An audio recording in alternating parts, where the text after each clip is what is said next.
हाथ जोड़ रहा हूं आप सबसे 15 मिनट टाइम दीजिए, 17 मिनट मैक्सिमम 20 मिनट। और एक नई विरहा, जिस विरहा को आज के डेट में ला करके खड़ा करूंगा, आज 25 तारीख को, 25 मार्च को।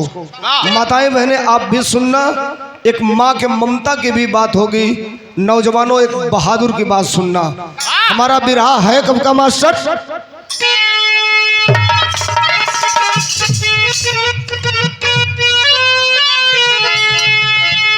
अरे बज गया, बज गया, अरे महाभारत का डंका, और लड़ने चले बहादुर बंका। सज के कुरुक्षेत्र में, सज के कुरुक्षेत्र में, अरे चला है बर्बरी।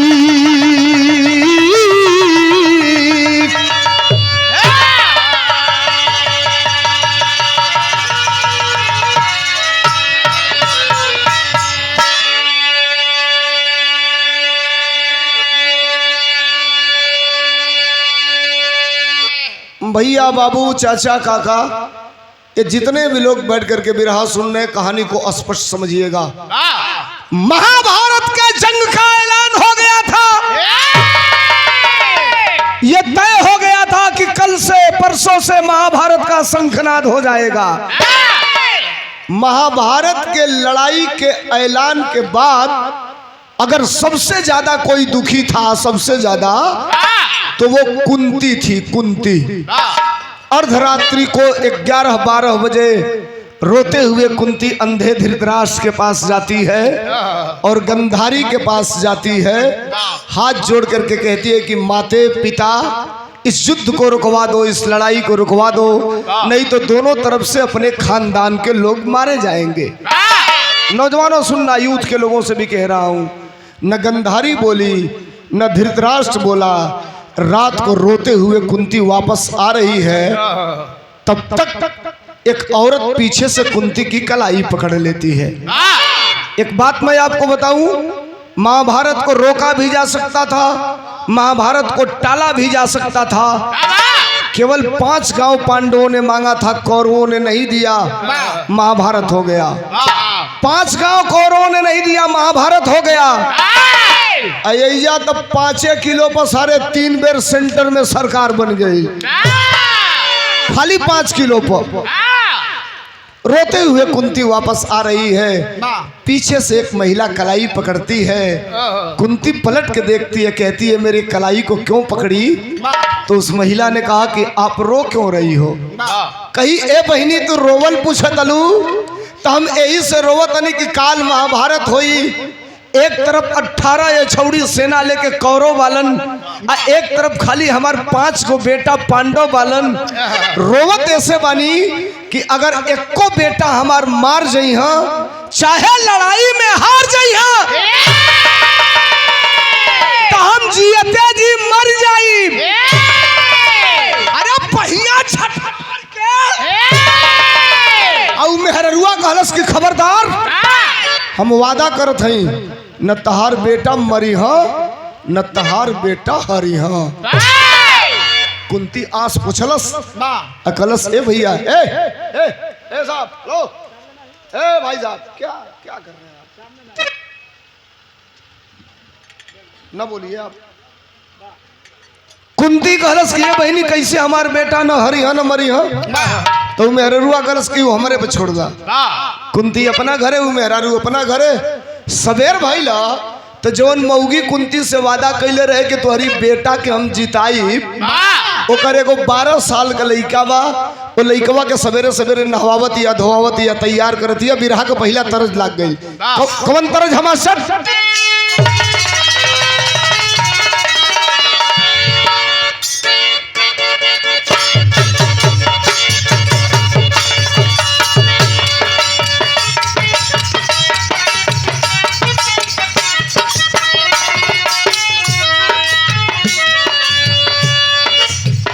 तरज मास्टर बजावत रहन,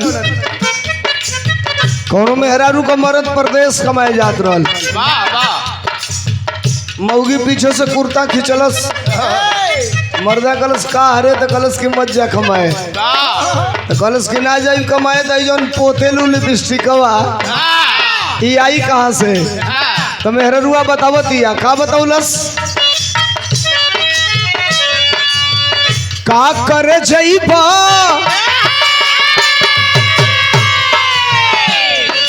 अरे का कर जइबा कमाए बंगलोर पिया,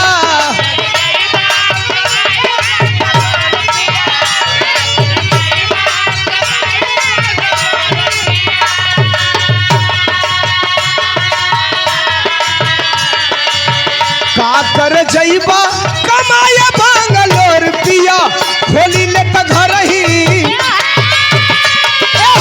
खोली ले त घर ही किराना स्टोर पिया, खोली ले त घर ही किराना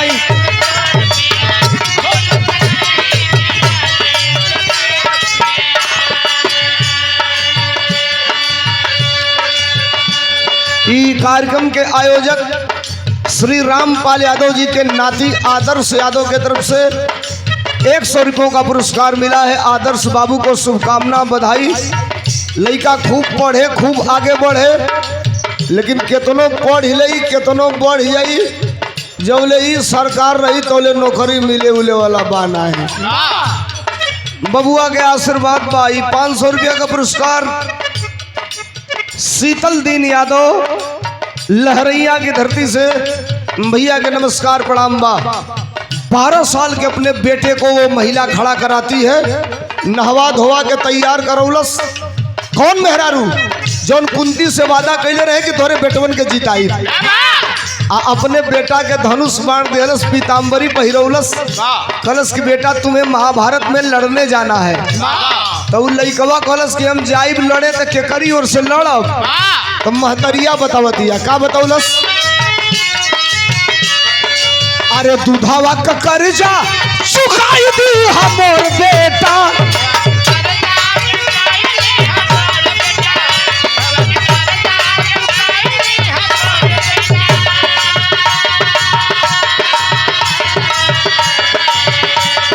अरे दूधावा का कर्जा चुकाई दी हमर बेटा, हारी जेवो के अरे हारी जेवो के जिताई दी हमर बेटा, हारी जेवो के जिताई दी हमर बेटा।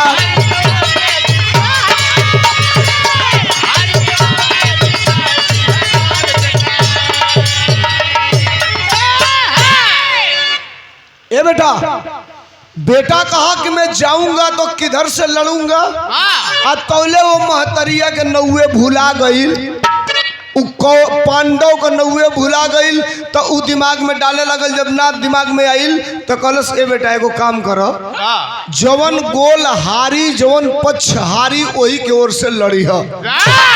थोड़ा कॉमन सेंस लगाइए। उसको ये लगा कि 18 छौड़ी सेना कौरव के पास है और केवल 5 भाई पांडव है, तो 18 छौड़ी 5 लोग पर भारी पड़ी, तो सीधे ना कही के घुमा के कह दिया उसकी जे हारे लगी वही की ओर से लड़ी है। अंजाम का निकलल मास्टर,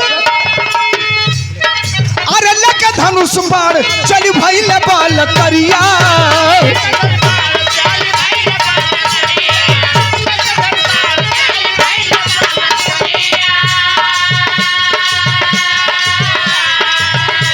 अरे लीलाधारी कृष्ण के तब लगली खबरिया,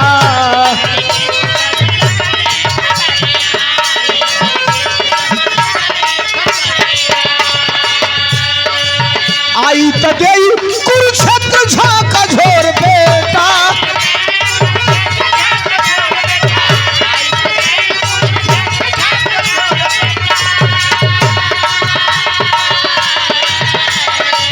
आई तो देई कुरुक्षेत्र झाका झोर बेटा, रहिया में पूछे अरे रहिया में पूछे जात बाल कौन मोर बेटा,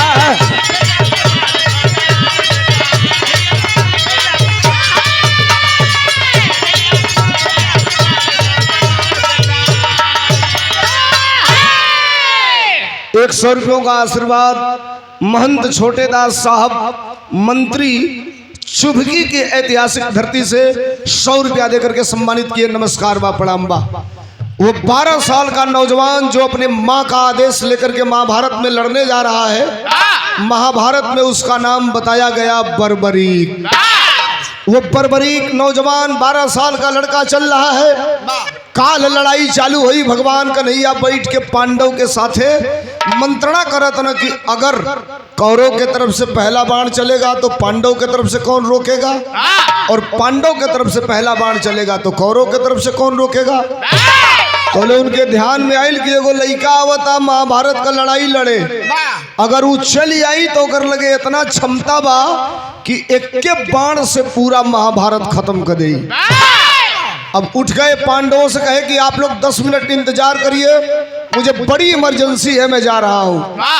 ब्राह्मण का भेष बना के आके रास्ते में खड़ा होके रुक गई। अवर से लड़का, छोट लड़का, पीताम्बरी पहिरले, धनुष बाण लेहले, दौड़ता कि महाभारत में जाइब, कुरुक्षेत्र में जाइब, जे हारी ओकरे ओर से लड़ब। दूर से देखला पहचान गेला भगवान कन्हैया। जो सामने आता है डांट करके आवाज दिए कहे कि ए बेटा, ए लड़का रुक। वो लड़का रुका, ब्राह्मण समझ के पैर छू के प्रणाम किया और कहा महाराज बताइए क्यों आपने रुकवाया। कल कहाँ जा रहे हो? कल साहब जा रहा हूँ कुरुक्षेत्र में। क्या करने? तो लड़ने। के करा ओर से? तो कहलस हमार माई कहली है कि जे हारी वही के ओर से लड़ी हो। भगवान कन्हैया ब्राह्मण के भेष में कहला कि भाग रे बेटा भाग। कलश का है? कहला इतना बड़े बड़े वीर हम सा बाण चलैया से तो करे बाण के हवा से उधिया के कई किलोमीटर जाके गिर जाइबे। जर्सी साढ़ देख ले, वो छोटका जर्सिया सड़ावा, छोटका सड़ावा जर्सिया, बड़का वाला ना, छोटका वाला। जब खुरिया जाए तो केहू केहू मनबे ना करे। जो कहला कि बाण की हवा से उधिया के गिरबे तो दू बेर रहिगा खुरियाई।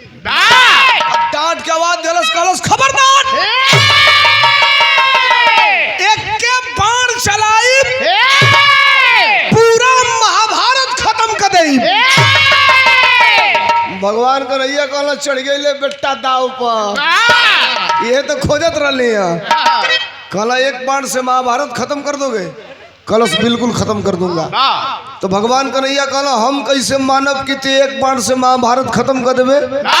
तो लइकवा कहलस ताके जौनेगा आजमावे के बा आजमा लो, हम एक बाण से महाभारत खत्म करब। बिरहा आगे बढ़ गई। बिरहा का दूसरी तरज है, कवन तरज हमा सट।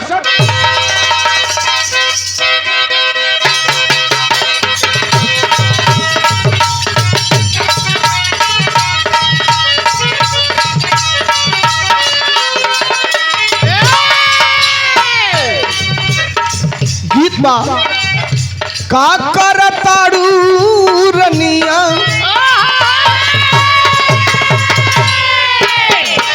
का करताड़ू रनिया हमके बतावना।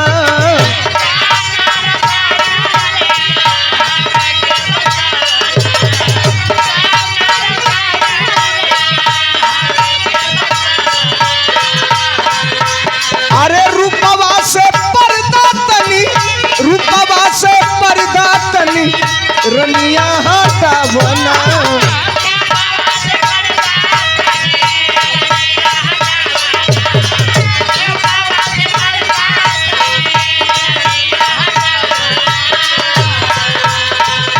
का करताड़ू रनिया हमके बतावना, रूपवा से पर्दा तनी रनिया हटावना।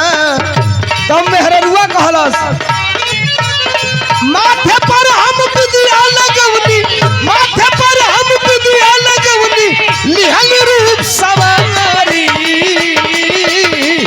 पलम जी सरक जाता, सजन जी सरक जाता, कमर से स्टोन वाली साड़ी। पलम जी सरक जाता कमर से।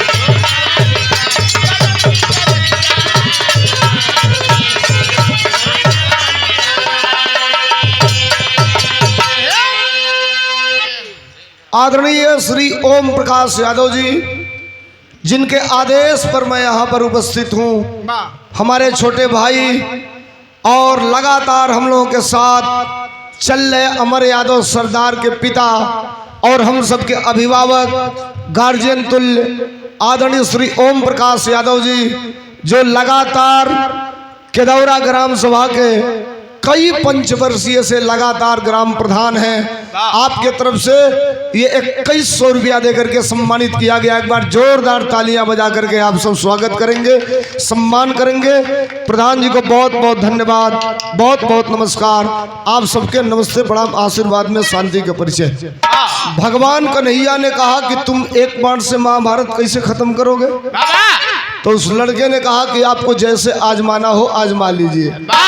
भगवान कन्हैया कहला अगर तुम बहादुर हो, वीर हो, एक बार से महाभारत खत्म कर दोगे तो एक काम करो। का बतौलो भग भैया? वीर अगर हवा अपन,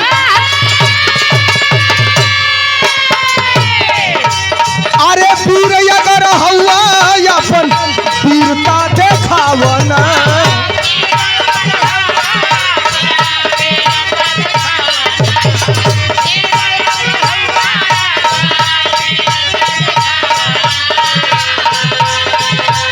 अगर एक बाण से महाभारत खत्म करोगे हम जानब कब। उ लइकवा कहलस कब जनब? सरकत भगवान कन्हैया आ गए। एगो पीपर का पेड़ रहे, वही पीपरा के पेड़वा के नीचवा खड़ा हो गया प्रधान जी आ कहला एक काम करो। का बतौलन? अरे पीपरा का पतई के, पीपरा का पतई के बाण से छेदावना।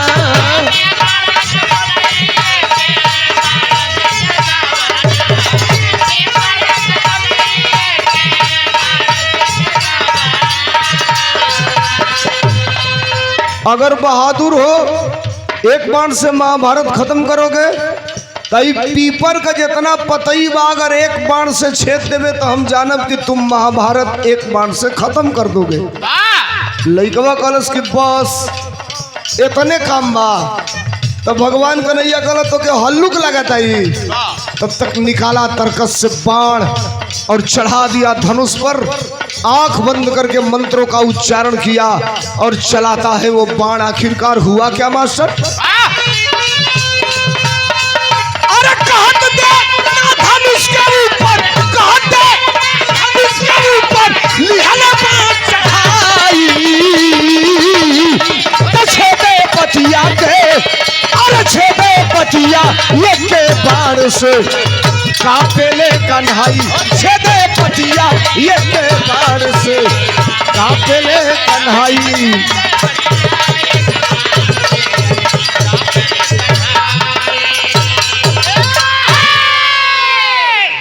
चढ़ा दिया धनुष पर बाण और चला दिया वो बर्बरी। भगवान कन्हैया जो अखिया बंद करके लइकवा बड़वा चलावे जात रहे तो ले पीपरा के पेड़वा का एगो पतैया तूर के और नीचवा गिरा के अपने लतवा से दबा ले रहा। आई बड़वा चलोलस तो कुल पीपरा का पतैया जैसे गुदरा सियल जाला सुई डोरा से, वैसे वो बड़वा पीपरा का पतैया छेदत छेदत आई के भगवान कन्हैया की पंजवा पर खड़ा होकर गन गन गन गन गन गन गन गन नाचे लागल। भगवान कन्हैया का नजर पड़ल, कहला ए लड़के, हमने कहा पीपल का पत्ता छेदने के लिए तो तुम्हारा बाण यहाँ क्या कर रहा है? कहला सारी पैरवा के निचवा एगो पतई बा, पैरवा हटैबा तो ओके छेदी या ना हटैबा तो तार पंजवा छेद के ओके छेदी। जो कहलस कि पंजवा छेद के छेदी तो हटौला, कहला सारे कहीं सही मत छेदवा दो ना तो गड़बड़े हो जाएगी। जो पैर हटौला तो बाण पीपल का पत्ता छेदलस, पकड़ के बाण फिर तरकस में रखा वो नौजवान और कहा मुझे लेट हो रहा है, जाने दीजिए। जो 2 कदम आगे बढ़ा। एक बात समझिए आप, भारत की राजनीति में हम चाणक्य की उपाधि देते हैं। भारत की राजनीति में कभी कभी मार्क्स को पढ़ते हैं, लेनिन को पढ़ते हैं। भारत की राजनीति में जब आप मार्क्सवाद कम्युनिस्टवाद की तरफ जाएंगे तो राजनीति की बारीकियां आपको पढ़ने को मिलेगी। जो कहा इन्होंने कि एक पत्ता बचा था वो भी छेद करके आगे बढ़ा, 4 कदम बढ़ल तो ले भगवान कन्हैया कहना कि बहादुर लग रहे हो यार। पलट के आओ नौजवान, कल से मर्दे आनहर हवा खातू जौन कहला उ कह देली ओकरे बादो कहतला कि बहादुर लग रहे हो। कहला नहीं, जो बहादुर होता है वो दानी भी होता है। तो कहलस तो हम का जाने कि भिखमंगा से अमर पाला पड़ गई बा सवेरे सवेरे। अच्छा तुम मांगल, मांगल का चाहतला? भगवान कन्हैया कहे कि ऐसे नहीं मांगूंगा, मांगू लवंडी लफाड़ी से मांगू, अगर नहीं करोगे तो मेरी जबान खाली जाएगी। कहा कि जो मांगना चाहते हो मांग लो। भगवान कन्हैया ने कहा 3 वचन दो, तो 3 वचन दिहलस, जौन मंगबा उ देब, जौन मंगबा उ देब, जौन मंगबा उ देब। अब भगवान कन्हैया ने कहा कि अगर तुमने वचन दे दिया, जबान दे दिया, तो तुमसे एक चीज मांग रहा हूं। भगवान कन्हैया मंगला का बिरहा में टेरी लग गई। कैसे मास्टर?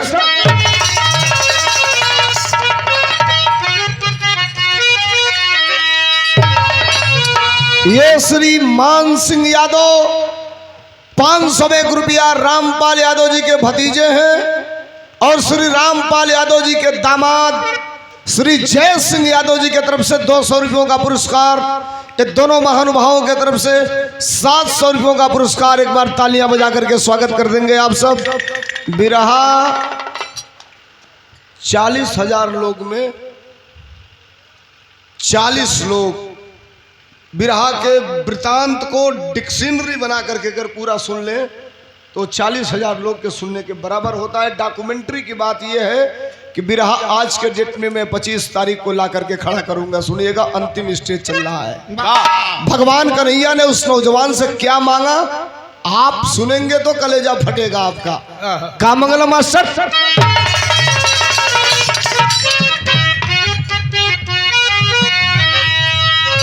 बिरताई बिरताई जिसकी धोखे में फंसी, अरे जंग के बलवेदी पर मांगे शीश कन्हाई।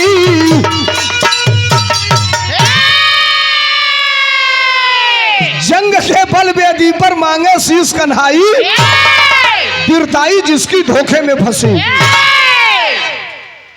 अपना कटार निकालो सर, अपना कटार निकालो और अपने हाथ से अपना गर्दन काट के मैं हाथ फैलाया हूं, मेरे हथेली पर अपना गर्दन काट करके रख दो। जो इतनी बतिया वो नौजवान बर्बरीक सुनलस, तब तक पलट के पीछे मुड़ल, आए अपने तरकस से एगो बाण निकाल के धनुष पर चढ़ावे लगल। भगवान कन्हैया कहला ई गर्दनवा काट के कहा ले दई, देखत नहीं तो बाण चलाई गड़बड़ होके जाता है। आई एक के बाण चलाई, एक लगे इतना क्षमता बा कि पूरा महाभारत खत्म कर दे। बिरहा का अंतिम तरज है, कवन तरज है मास्टर?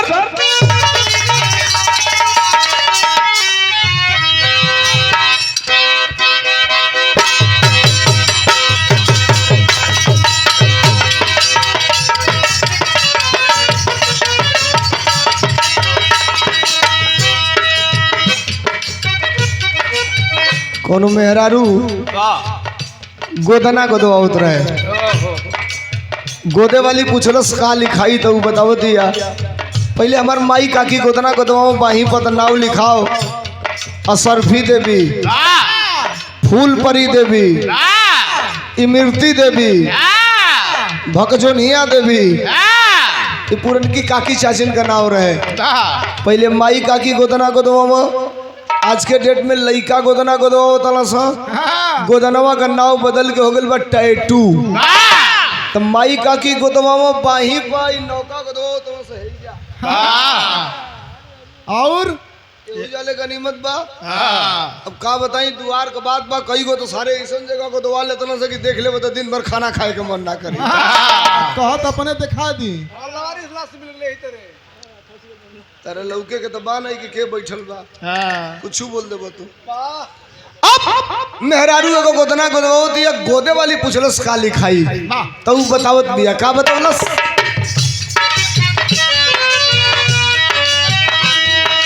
अरे चूड़ियों पर नाम,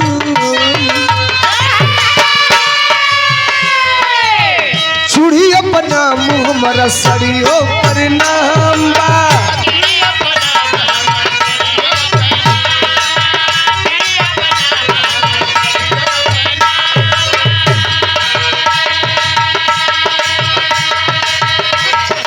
अरे उनका खातिर हमारी जिंदगी तमाम बा।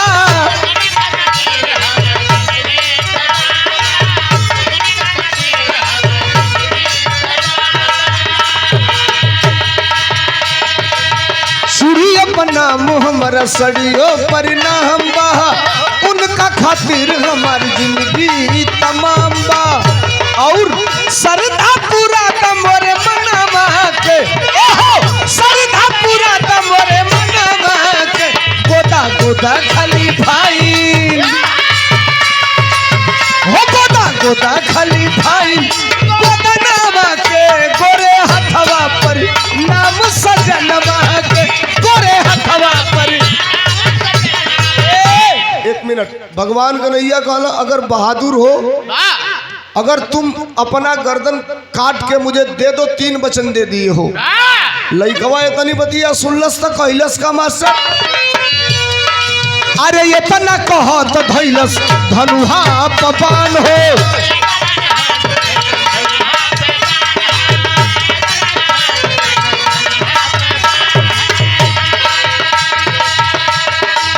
कारण बताव ना तो ले पहचान हो।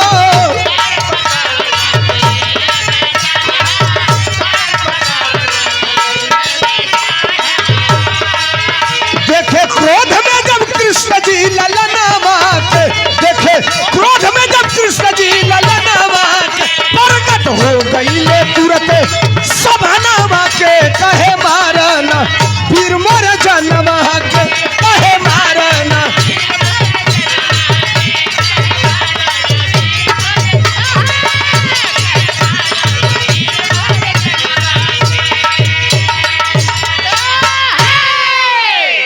जो भगवान कन्हैया ने कहा अपना गर्दन काट के दे दो, नौजवान धनुष बाण निकाल करके चढ़ा लिया। और जो ही चढ़ाया भगवान कन्हैया पीछे और नौजवान आगे, वो आगे बढ़े, भगवान कन्हैया पीछे बढ़ा। डांट करके आवाज दिया भगवान श्री कृष्ण, खबरदार, नहीं देना है तो मत दो, लेकिन धनुष पर बाण क्यों चढ़ा रहे हो? उस नौजवान ने कहा कि धनुष पर बाण इसलिए चढ़ा रहा हूं, मैं अपने जबान से नहीं मुकर रहा हूं। तीर कमान से बात जुबान से निकल जाती तो वापस नहीं आती। मैं अपना गर्दन काट के आपको दूंगा। बाण ऐसे चलावत नहीं, हमके शंका बा कि तू जो ने भेष में बाला असली ना हवा। बड़वा चलावा तनी असली होखबा तो तार मुड़िया ना कटी, और नकली होखबा तो तार गर्दनवा कट जाई। भगवान कन्हैया समझ गए, अरे यार मैं तो ब्राह्मण के भेष में हूं, ये बाण अगर चला दिया मेरी गर्दन कट गई तो फिर महाभारत खत्म, यही पांडव की हार यही सुनिश्चित हो जाएगी। अच्छा, जो अब चलावे जाता तो उन्हें 1 सेकंड लगल, हर हर हर हर हर हर हर नीचे से शरीरिया बदलत भगवान कन्हैया का असली भेष में आ गई।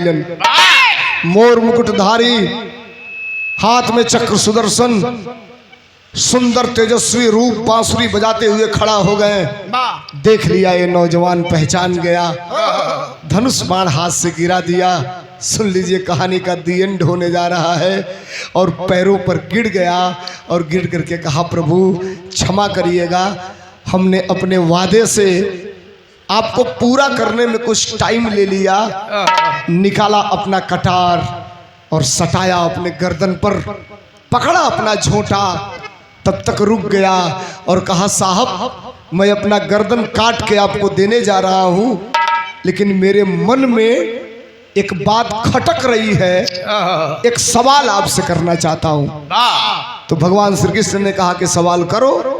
कलश ए साहब, जवन जवन कहला तवन तवन कैली हाँ, हमार गलती का बा, हमार कसूर का बा कि कि हमार मुड़िया हमार गर्दनवा काट के मांगा तला, हम मर जाए तो हमारा आत्मा भटकी।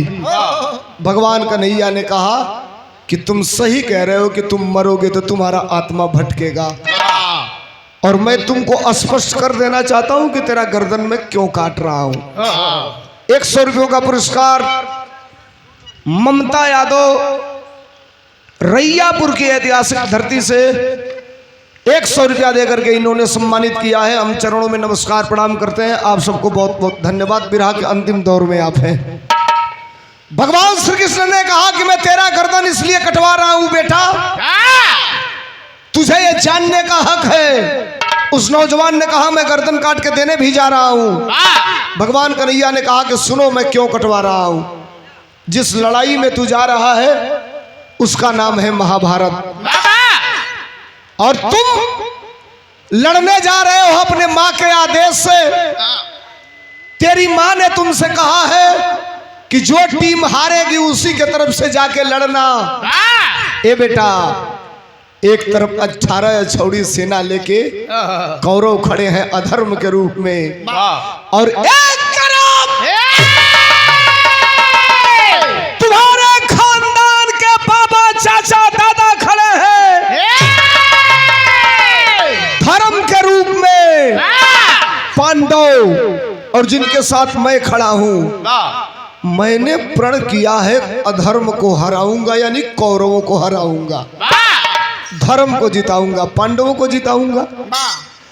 ते जब लड़ैया में चल जाइए तो ते अपने माई से कहले वाले कि जे हारी वही के ओर से लड़ब, तो हम कौरव के हराई बात ते कौरव के ओर जाके खड़ा होके लड़े लगबे। आ तोरे लगे एके गो ऐसन बाण बाकी चला देवे तो पूरा हमके ले ले पांडव उंडो सब खत्म हो जाई। तो मैं धर्म को जिताना चाहता हूं, और तू अगर जाएगा तो धर्म हार जाएगा, इसलिए मैं तेरा गर्दन काटना चाहता हूं। और तुमने वचन दिया है काटो। निकाला कटार, लगाया अपने गर्दन पर, पकड़ के छोटा खचाक दे कटलस गर्दन। भगवान कन्हैया हाथ फैलौले हो, सपोज करिएगा आप मुड़िया ओई हथेलिया पर पटक दियलस, फच दे खून का छींटा पड़ल भगवान कन्हैया की मुहवा पर। एक हाथे खूनवा साफ करके भगवान श्री कृष्ण और उस कटे हुए शीश के तरफ देख रहे हैं। तब तक कटल की मुड़िया के अखिया से 2 ठोप टप टप आंस गिर गई। भगवान कन्हैया ने कहा बहादुर रोते नहीं है, तू रो क्यों रहा है? कहा कि मैं इसलिए नहीं रो रहा कि मेरा गर्दन कट गया साहब, मैं रो इसलिए रहा हूं कि मेरी इच्छा थी महाभारत की लड़ाई देखने की। अब मेरी गर्दन कट गई, अब मैं महाभारत की लड़ाई नहीं देख पाऊंगा। भगवान कन्हैया ने कहा कि अगर तेरी इच्छा थी महाभारत की लड़ाई देखने की, तो मैं तुमसे वादा करता हूं कि तू महाभारत की लड़ाई देखेगा। हथवा इसे उठौला, ऊपरा कैला, मुड़िया चल गई आसमान में। भगवान कन्हैया चल गए कुरुक्षेत्र में। एजा का बात एजे छोड़ा, महाभारत का लड़ाई भइल, कौरव हार गए, पांडव जीत गए। महाभारत की लड़ाई कितने दिन हुई थी? आप ही लोगों से पूछ रहा हूं।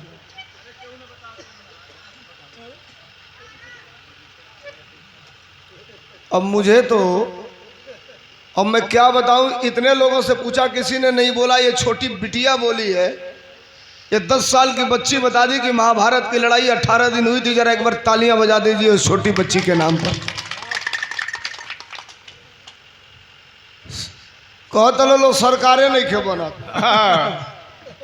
अबे पूछ दी कि सनी लियोन आज कौन कपड़ा पहनले रहे थे, मैं आधा जाने बता दे लो। एगो नया हीरोइन दुकान आई भी उर्फी जावेद, वो सारे कपड़े नहीं खेल, खाली तरकारी या खरबूजा का कपड़ा पहनती है। मामला इतना खराब होता जा रहा है, देश की स्थिति इतनी खराब होती जा रही है। सवाल ये नहीं है साहब, सवाल बड़ा है, गंभीर विषय है। इस बात को आप नहीं समझिए तो हो जाएगा गड़बड़। अपने इतिहास को आपको जानना पड़ेगा, पढ़ना पड़ेगा, अतीत जानना पड़ेगा आपको। 18 दिन महाभारत की लड़ाई हुई, पांडव जीत गए, कौरव हार गए। एक हफ्ता की बात सुतल हम पूरा पांडव नींद से उठला, तब भीम लेके गदवा दुवरिया पर भाजा तल के गदवा ना रही तो हम जीतल ही ना रहते। तो ये अर्जुन आ गई ना, कहला कि अगर मैं नहीं रहता, पांडव को नहीं मारा होता, कर्ण को नहीं कर्ण को नहीं मारा होता, द्रोण को नहीं मारा होता, पितामह को नहीं मारा होता, तो ये लड़ाई कैसे जीती गई होती। तोले पांचों भाई अपने में लड़े लगल, लोग हम बड़ा तो हम बड़ा, तो ले आगे भगवान कन्हैया कहला कैसन पंचायत होती है। तो अर्जुन कहला कि ये लोग के समझावो ही कहता लोग कि हम ही लड़ैया जीतनी है। तो भगवान कन्हैया कहला कि तुहके का बुझाता, तुहरे चलते जीतल गई लगा। अब बिगड़ गया अर्जुन, कहला हित हवा हिते नियर बतियावा ना तो गड़बड़ हो जाई। अर्जुन पूछा था भगवान कन्हैया से, बिरहा के अंतिम लाइन में खड़ी लाइन में तनी सुनिए, प्रमाण आवे वाला बा कामा सट।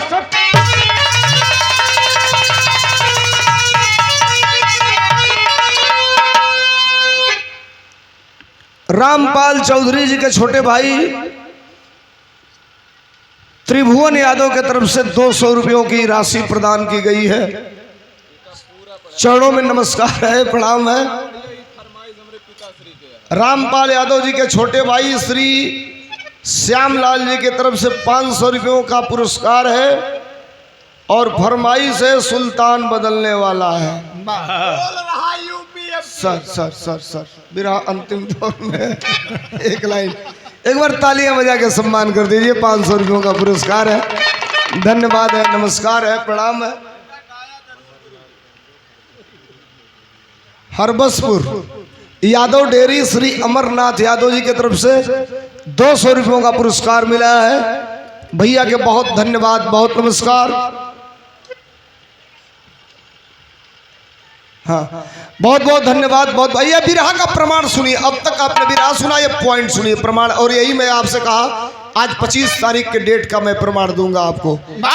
अर्जुन कहे अगर मैंने नहीं जीता इस महाभारत की लड़ाई को तो कौन जीता।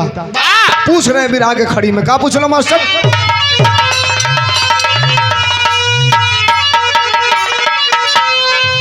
अरे असल भी जाता कौन बता दा मोहन रसिया बंसी वाले का समझ में आई सारी बतिया।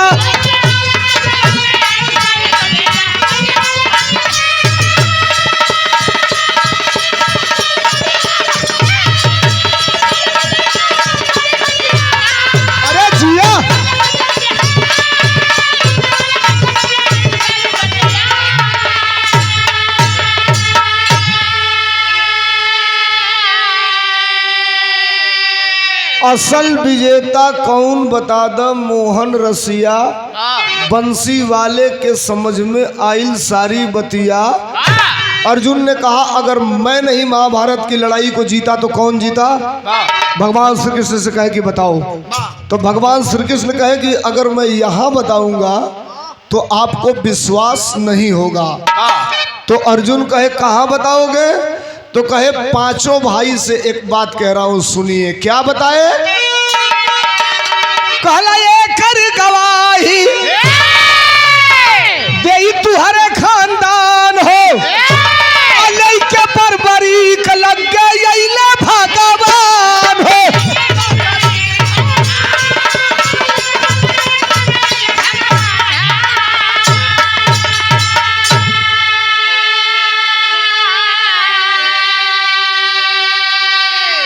मेरे साथ चलिए, मैं क्लियर करूंगा कि इस महाभारत की लड़ाई को कौन जीता। पांचों भाई को लेकर के आगे कहा कुरुक्षेत्र। कंडीशन का है भैया, वही एक हफ्ता लड़ैया भैले बीतल है, पूरा कुरुक्षेत्रवा में खून रेंगा था। लतवा धरा तो न तोले फच फच खून फेंका था। अर्जुन कहला कहाँ लिया के चलिए, तो कहला 2 मिनट रुका। ओया खड़ा भैला और ऐसे भगवान श्री कृष्ण अपना हाथ किए। 2 मिनट सुनिएगा, बड़ी सीरियस बात। आसमान से वो कटा हुआ शीश बरबरी का आकर के और भगवान श्री कृष्ण के हथेली पर ऐसे टप दे बैठ गया। अर्जुन कहे ये कौन है, तो श्री कृष्ण ने कहा ये तेरे खानदान का बेटा है। अर्जुन गर्म हो गए, कहे किसकी हिम्मत जिसने मेरे खानदान के बालक का गर्दन काट दिया।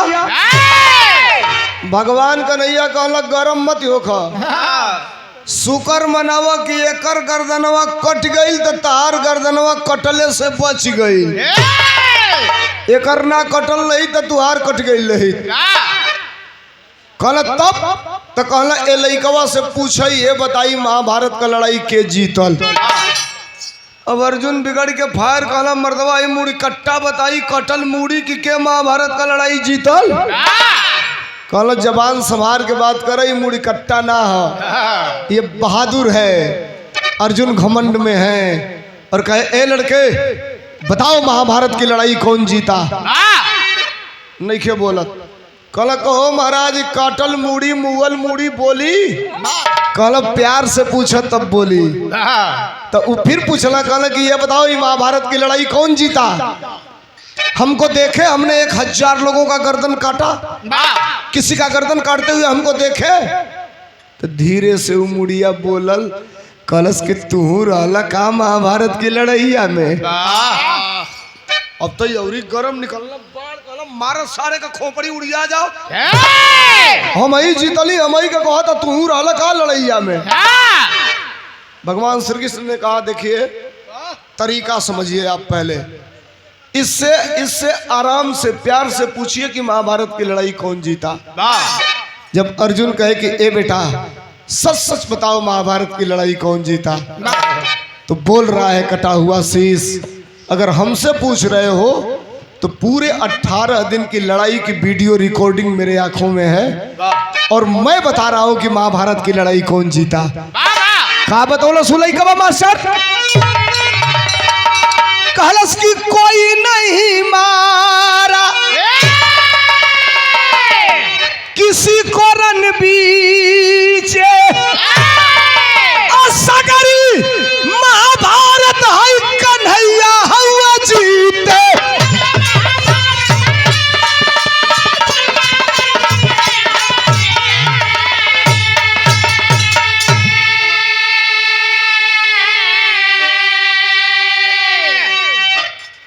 महाभारत की लड़ाई में जहां तक मैंने देखा चारों तरफ केवल चक्र सुदर्शन और भगवान श्री कृष्ण दिखाई दे रहे थे, इसके बाद मैंने किसी को नहीं देखा। अर्जुन बिगड़ के फायर पांचों भाई के पकड़ना, कहला चले के घरे ये हमके बतावे ना ले आई ना बेइज्जत करावे ले आई ना। जो जाए लागल तोले भगवान कहला तनी धीरे ही चली गलो, हम पीछे से आवत अली। अर्जुन कहला आवा चाहे वो नहीं वो फर्ज हमसे कोनो मतलब नहीं खे। अब प्रमाण सुन लो, भगवान कन्हैया चाहला कि ई मुड़िया फिर ऊपर आसमानवा में फेंक के आई अपने हमऊ चल रही घर के तरफ। तो ले जो हथवा उठौला ए साहब ए भैया लोग हर हर हर हर हर हर हर हर कटल की मुड़िया के अखिया से आंस चुए लगल। भगवान कन्हैया का गदोरिया पर से असुइया टपक के नीचे गिरे लगल। भगवान कन्हैया तकलन कला कि बेटा बहादुर रोता नहीं है, तू रो क्यों रहा है। कलश ए साहब सबका उद्धार कर दिया, हम कबले त्रिशंकु नियर ऊपर नीचे लटकत रह। कल तब तो कलश हमरो उद्धार कर द।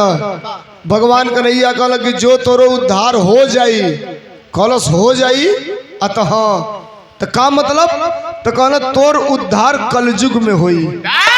भगवान कन्हैया आशीर्वाद देके मुड़िया ऊपर फेंक दिलन। कलयुग है आज है 25 मार्च सन 2026। 25 मार्च सन 2026 के भी कटल की मुड़िया आज के डेट में भी बा। कहाँ बा मास्टर। ये 200 रुपयों का पुरस्कार डॉक्टर इंद्रेश यादव, पूर्व प्रधान, मधुकरपुर, रानीगंज, प्रतापगढ़, आपके तरफ से। और मैं निवेदन करूंगा प्रधान जी से, हमारे छोटे भाई सरदार के पिताजी की तरफ से कि 1 मिनट के लिए आप मंच पर आ जाएं। विरह का अंतिम लाइन में बोलने जा रहा हूं, प्रधान जी आप आ जाएं जरा 1 मिनट के लिए मंच पर, तत्काल आ जाएं। मैं अपनी गीत को अंतिम करने जा रहा हूं। वो कटल की मुड़िया आजुओ बा, भगवान कन्हैया का आशीर्वाद रहल। कहाँ बा कटल की मुड़िया मास्टर? वचन आपन पूरा कैले प्रभु घन श्याम हो। अजन कटल की मुड़िया बरबरीक रहे, वो आज के डेट में कौने रूप में बजान तनी सबे? वचन आपन पूरा कैले प्रभु घन श्याम हो। अरे बरबरीक आज भइले खाटू श्याम हो।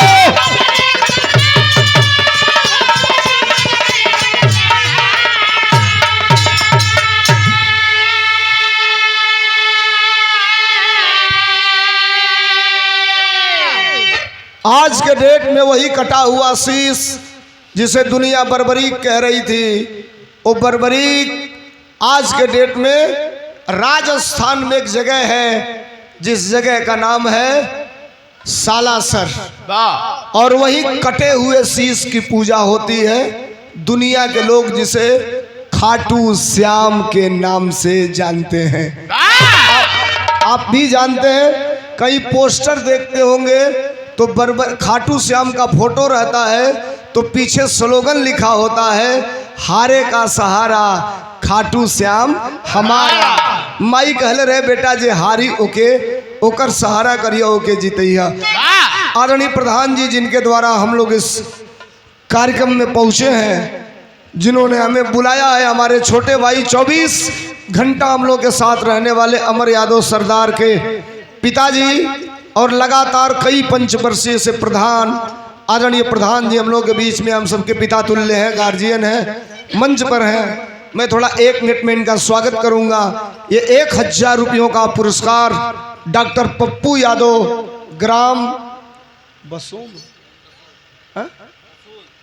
ग्राम बसोई के ऐतिहासिक धरती से 1000 रुपयों का पुरस्कार दिया। एक बार जोरदार तालियां बजा करके स्वागत करेंगे आप सब। और आदरणीय प्रधान जी का मैं स्वागत कर रहा हूं, 1 मिनट इनका भी सम्मान आप लोग तालियां बजा करके करिएगा।